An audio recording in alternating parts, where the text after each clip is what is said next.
just mentioned. Now, there is currently something that is just being brought over to YouTube. It is actually, it's called Smile With Me. And what it is a series of short films about 30 seconds to a minute long, and it's very puzzling. It's very strange. It's very like if you went to a interpretive art show. You know what I'm saying? Like, right. Its silhouettes and everything is kind of weird. It almost feels a little bit artsy Blair Witch-y. Cool. So, I mean, you find stuff like that, and there's one called Come Smile With Me or something like that. I watched every video, and it was very interesting because it gave you no context of what was going on. You have to figure it out for yourself. So I think it was like a film student who basically created these videos to be shown in the dark web without any understanding of what they are. Why not just post it? But that's the artist's intention, though, is the more obscure it is, and when it becomes popularized, it became from a place that no one should have known. That's their kind of niche. It's coveted. Coveted, right. It's that, that integrity of an artist that doesn't want to be mainstream, but then when their time comes, I did that. Yeah, well, we all want to be mainstream, but they gotta pretend first. I get it. Yeah, it's just like that most recent movie, Velvet Buzzsaw. If you have not seen that on Netflix, it stars so many awesome actors and actresses. It's fantastic, dark comedy. Yawning at you. I know. But it is so fantastic. It is so over the top, and it's supposed to be a cheesy horror movie based upon Art Basel. Okay. So it's zingy. It's got a lot of one-liners in it. It's got the alcoholic artist. It's got John Malkovich in it. I mean, this is like a seriously badass, weird movie. And it's fantastic. But it ends up being kind of, this art was coveted and underground, and it was found because someone died. And just watch the fucking movie. Yeah, okay, it's such a great little hour and 40 minutes. It's so fun. Heard that. So if you guys want to watch it, it's on Netflix. It's called Velvet Buzzsaw. Yay, free advertisement for fucking Netflix. Chris has Hear to add that, Netflix? knock, knock, sponsor. Where you at? Knock, knock. Hey, Netflix, how you doing? You want to give me that money? Yeah. Oh, I'll take that. You're crunching in, Mike. I told you that was my pet peeve, motherfucker. Thank you. What? So going Goodbye, back Netflix. So going back to what I found that are kind of lighthearted in the dark place. It's called the dark web or the deep web. One is called Persephus, and this was another video. And what it was, though, was very, very strange. It was a distorted woman. Like, everything was black around her, and you could only hear her talking, but speaking numbers. So, someone like me has to have a finality to something. Like, I have to understand why this exists. So, what I did is I wrote down all these goddamn numbers. And apparently, this is something that has already been around for 8 or 10 years. It was this video. And let me guess, each one of the numbers corresponded to a letter. Close. Very, very close. Let's keep going. See if you can do it. And then each letter spells out some sort of crazy message. You're almost 100% correct. What is it? Okay, the numbers actually were part of a radio system that gave the specific coordinates of a particular observatory called Persephus. Okay. Which is, it's very weird, and there's no reason why that should be relevant. But there's actually a fan page and why these two things corresponded together. So, still a mystery, and it's been apparently this little, like, kind of strange thing has been around for 8 or 10 years on the dark web. So, these things are dated, but they don't go away. They're just there. Yeah. It's kind of like, remember your Facebook post from 2013? Of course you don't. You can't remember what I did 4 days ago. Facebook won't let me forget. Are you kidding me? On this day. On this day, you were an overdramatic bitch. On this day. On this day, Aaron, you were drunk and trying to do something very stupid. You made a giant mistake. or photographic evidence of something that doesn't need to be remembered. Yeah, thanks a lot, Facebook. Thanks for your wonderful tributes to my descending madness as I think Facebook archives are going to become the new dark web. I'll let Facebook know if I want my mistake shoved down my throat. Thank you very much. At least they ask you. At least they ask you. Do you they? want to share this memory? No, bitch. Yeah. I just don't want you to be fucking doing this shit to me no more. Do you want to see the rest Yeah. of them from this day? Fucking no. Do you see this? This is horrible. I'm taking a picture with a Hooters girl. Of course, this is a bad decision I've already made. And I've got a 44-ounce beer in front of me. Where this went was not good. You know what the kindest thing about Facebook is, though, right now? If you break up with your significant other, Facebook will actually be like, do you want to stop seeing them in your memories for a while? Thank you, Facebook. Appreciate that. Yes, I fucking do. Just so you know, it's that easy. It's one click. So, technology. Gotta keep it going. Chris, you've seen some weird shit down there. Have you heard of this Persephone I've never been thing? in the dark web, my bad. Persephone, remind me. No, I just explained it. It was, Oh, All right. Uh, No. he's see- eating his chips. No. I know. He's watched videos on the dark web like years ago. He's a YouTube nerd. Like Yeah. that's his thing. Like he'll go I down remember, a rabbit hole on YouTube and I think it's Bad Satan or Sad Satan. oh Jesus, Yeah. oh my I God. remember playing that game a long while ago, and you're just running around a corridor hearing babies crying, and it's dark, and you're this little kid just trying to find your way out, and it's about child abuse and all that, and it's really fucked up. I figured it out. It was about child abuse years later, and I was like, oh, wow. Well, this has all been very triggering.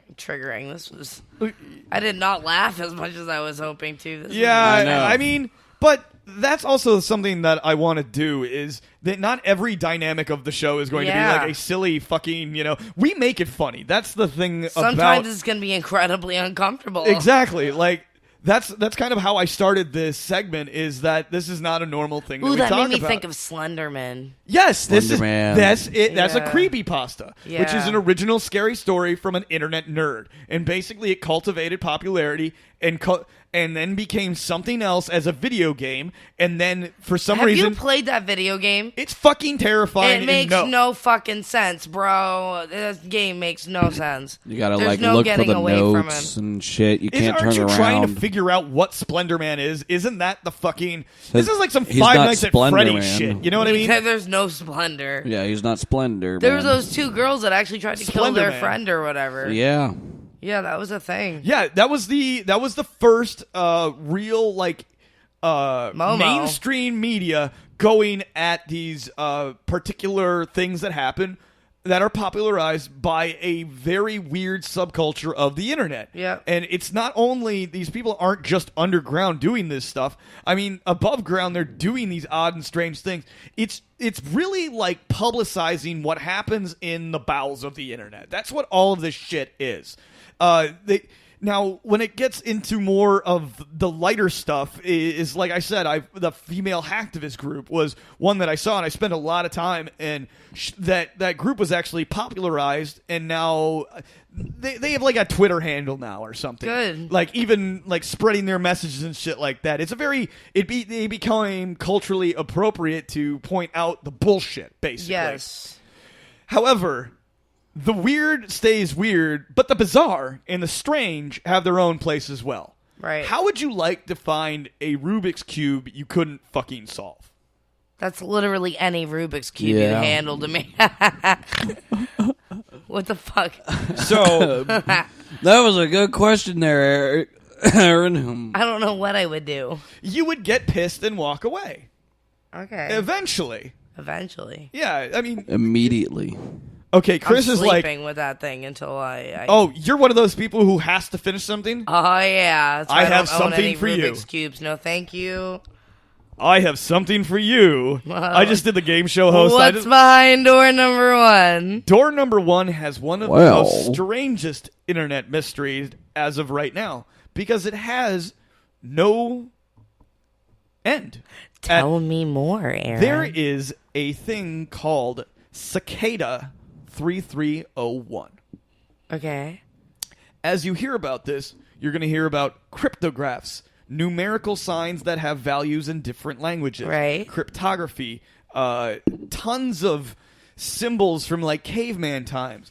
They apparently are a part of a big game that requires you to fly all over the world to receive new information. And the players of this game get to travel to figure out this deep web mystery. I want it. It is exciting and it's interesting. That's When it cool. first started out, and this is purely from memory that I'm trying to remember. So this was one of those ones that I had to get a lot of YouTube back history on. Because it's been going on for nearly 20 years. And what it is it came up with this cicada. I think it's a cicada.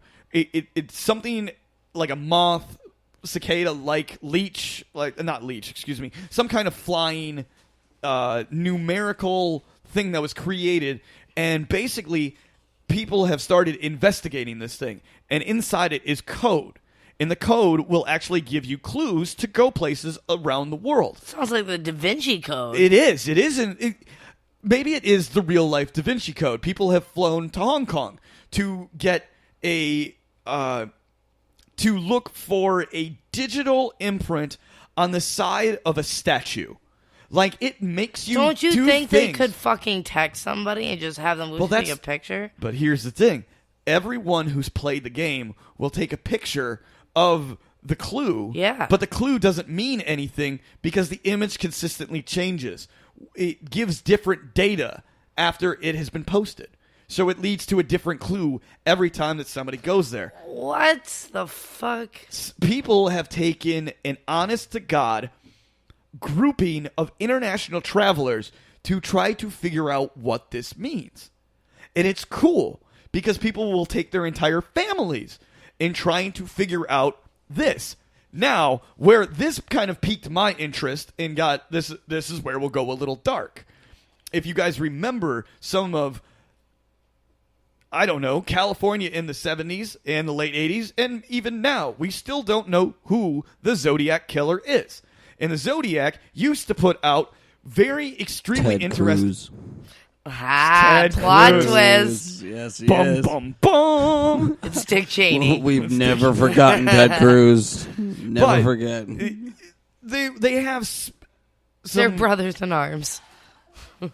They are both out of this world. They Zing. sure are. Just look, Ted Cruz's face, though. But the Zodiac Killer would be in his goddamn 90s at this point. Or maybe his late 60s. Ted Cruz isn't that old. He's like 45, 50. Dick Cheney. I could fucking buy that. Yeah, that guy's evil as fuck. I'm never gonna Pure evil. change. It's always gonna be Ted Cruz. All right. That's all right. Everything is. Look that, the you know meme what? up. That's been glorified by the internet in saying that Ted Cruz is a Zodiac. And you Yep. know what? I think as a podcast we can just agree that Ted Cruz basically is the Zodiac one way or another. Maybe not the actual original Zodiac, just the new one. No, he sucks. Yeah, he's just forever the Zodiac. Mayonnaise is too spicy for Ted Cruz. What a very off-color comment, and I loved it. So weird. So This French onion dip will make him like turn red. He can't handle it. It's too much spice. It's too much. Do you know what's funny? My favorite fucking thing is that America spent so much time like traveling the world and murdering people for their spices just for white people to fucking hate all of them. Did not find one spice that we enjoyed. How many people did we kill to figure The only this thing out? we like is pepper. Not even using that enough. Okay. We hate them You all. guys actually segued to my part of the strange. And I'm talking about like Facebook strange, weird Okay. kind of stuff of the dark web that I've seen. This is wonderful. Drum roll, please. And I'm talking about a website called I Hate Cilantro. It is a message board of people who hate cilantro Unacceptable. and coriander. Report them. Report them to Zuck. They're getting zucked. Zuckerberg has no control in the dark web. There is a message board in the dark web Let me in for there. I hate cilantro. That's because they have messed up taste buds. Warning, trigger Cilantro's alert, trigger alert, delicious. trigger alert. It's necessary. It's a delicious herb. They taste soap. Apparently, that's like an actual genetic like defect. It's Really? Yeah, I don't know if you knew that, but it's not that they just don't like cilantro. They literally don't taste what we taste. They taste soap. So it's a genetic difference. It is a genetic disposition Fucking weird. to taste something different. That is fucking weird. Yeah. Oh, now you learned something new. Good. I did. I've been learning